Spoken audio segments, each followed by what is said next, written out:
السلام علیکم ورحمۃ اللہ وبرکاتہ۔ حال ہی میں ایک سوشل میڈیا کے مشہور و معروف شخصیت حضرت مولانا مفتی طارق مسعود صاحب کا ایک انسیڈنٹ ہوا ہے، جس کے اندر انہوں نے کچھ لب کشائی کی ہے یا ان کی زبان پھسل گئی۔ سب سے پہلے تو ہم اللہ رب العزت کی جانب سے اس مسئلے کو سمجھتے ہیں کہ اللہ رب العزت نے قرآن شریف میں فرمایا وَتُعِزُّ مَن تَشَاءُ وَتُذِلُّ مَن تَشَاءُ بِيَدِكَ الْخَيْرُ وَهُوَ عَلَى كُلِّ شَيْءٍ قَدِيرٌ، کہ عزت اور ذلت کے دینے والے اللہ ہیں۔ ساری دنیا اگر مل کر چاہے کہ وہ ہمیں ذلیل کرے تو کوئی ہمیں ذلیل نہیں کرتا ہے یا کر سکتا ہے اگر اللہ کی اجازت نہ ہو، اور کوئی عزت دینے پر آئے تو عزت نہیں دے سکتا بغیر اللہ کی اجازت کے۔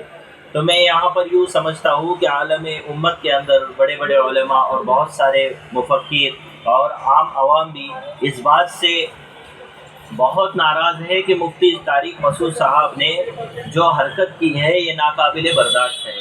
میں سب سے پہلے سب کو بتانا چاہوں گا کہ یہ من جانب اللہ ہوا ہے ہماری نظر میں۔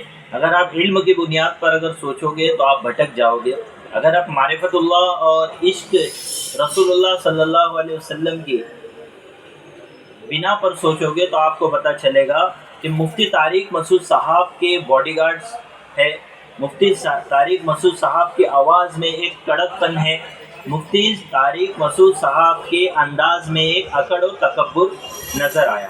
اللہ رب العزت کو ان کو یہ بتانا تھا کہ دیکھ، اگر آپ 40 سال بھی میرے علم اور میرے دین کی نشر و اشاعت کرتے ہو اور آپ کے اندر کچھ وہ تکبر آ جائے گا تو ہم ذلت دے کر آپ کو بتائیں گے کہ عزت کے دینے والے اور ذلت کے دینے والے اللہ ہیں۔ مفتی طارق مسعود صاحب نے مولانا طارق جمیل صاحب کی بھی بہت سی غلطیاں بتائی ہیں، ان کی صراحت بھی کی ہے۔ تو یہ ساری چیزیں من جانب اللہ ہوتی ہے۔ ہم کوئی نہیں ہوتے کہ کسی عالم دین مفتیان اکرام کے بارے میں کچھ کہیں، مگر یہ کچھ باتیں ہیں کہ بہت سارے علماء دین ان کی طرفداری بھی کر رہے ہیں، ان کی مخالفت بھی کر رہے ہیں۔ اللہ کے نبی علیہ السلام امی تھے۔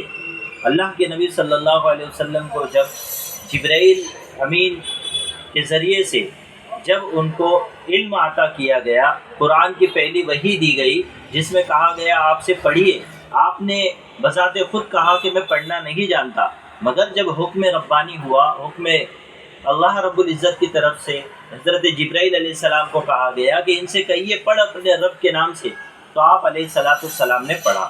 اگر آپ علیہ السلام بچپن سے ہی تعلیم یافتہ ہوتے، دنیاوی علم ان کو ہوتا تو لوگوں کو شک و شبہ ہوتا۔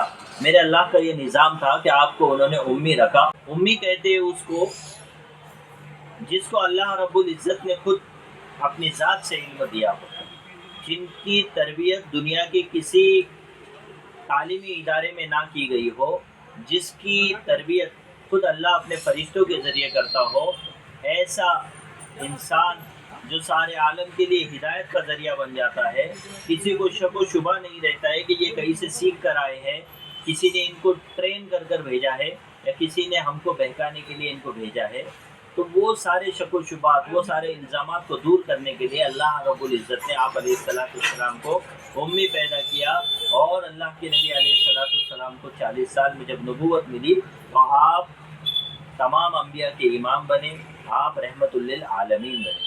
تو اسی بات کو مد نظر رکھتے ہوئے انسان ہے، انسانوں سے غلطی ہوتی ہے، ہم کو یہ چاہیے کہ ہم انسان بن کر ہی زندگی گزارے، ہم خاک ہے، خاک بن کر زندگی گزارے۔ اگر ہم آفتاب یا قمر بننے کی کوشش کریں گے تو اللہ رب العزت کو تکبر بالکل پسند نہیں ہے۔ شیطان نے تکبر کیا، اللہ رب العزت نے اسے مردود کیا۔ تو ہم کو ہمیشہ اللہ رب العزت سے یہی دعا مانگنی چاہیے کہ اللہ علم دے تو ایسا علم دے کہ تیری معرفت نصیب ہو، ایسا علم نہ دے کہ تکبر و عجوب آئے اور ہم تیری پکڑ کا سبب بنے۔ یہی بات کہنے کے لیے میں آپ تمام کے سامنے آیا تھا۔ امت میں جوڑ کو پیدا کرنا ہے۔ کہیں بھی اللہ رب العزت نے یہ نہیں کہا کہ کنتم خیر تبلیغی، کنتم خیر سنی، کنتم خیر اہل حدیث، کنتم خیر فلا فلا، اللہ رب العزت نے امت کو امت بنا کر اس دنیا کے اندر کہا کنتم خیر امت اخرجت للناس تأمرون بالمعروف وتنہون عن المنکر، اس کے ہم مصداق بنے، امت بن کے زندگی گزارے۔ آپ سے اختلافات جو بھی ہو وہ ہمارے اندرونی اختلافات ہو، اس کو ہمیں روڈ پر یا عام پبلک کے اندر نہیں لانا ہے۔ امت بڑی کمزور ہے، ہم امت میں جوڑ کا کام کریں، امت میں توڑ کا کام کرنے والوں کے بارے میں اللہ کے نبی علیہ السلام نے بڑی وعید دی ہے۔ ہم اگر واقعی میں محبان رسول صلی اللہ علیہ وسلم ہے، ایک ایمان کی شمع اپنے دلوں میں رکھتے ہیں، تو ہمارے نزدیک ہر کلمہ لا الہ الا اللہ محمد رسول اللہ صلی اللہ علیہ وسلم کا پڑھنے والا امتی ہے اور وہ جنت کا حقدار ہے۔ ہمیں بس راہ پر لانے کی ان کو کوشش کرنی ہے۔ ہمیں کسی کے بارے میں اختلافات اس انداز میں نہیں کرنا ہے کہ یہ جنتی نہیں ہے، یہ جنتی ہے، یہ کافر ہے، یہ مشرک ہے اور یہ جنت میں جائے گا۔ ہم کوئی نہیں ہوتے کسی کو سرٹیفکیٹ بانٹنے والے، ہمیں امت میں جوڑ پیدا کرنے کے لیے، بھلائی کے کام کرنے کے لیے، برائی سے روکنے کے لیے بھیجا گیا ہے۔ ہم اس پر عمل کریں، اللہ رب العزت ہم تمام کو عمل کی توفیق نصیب فرمائے۔ السلام علیکم ورحمۃ اللہ وبرکاتہ۔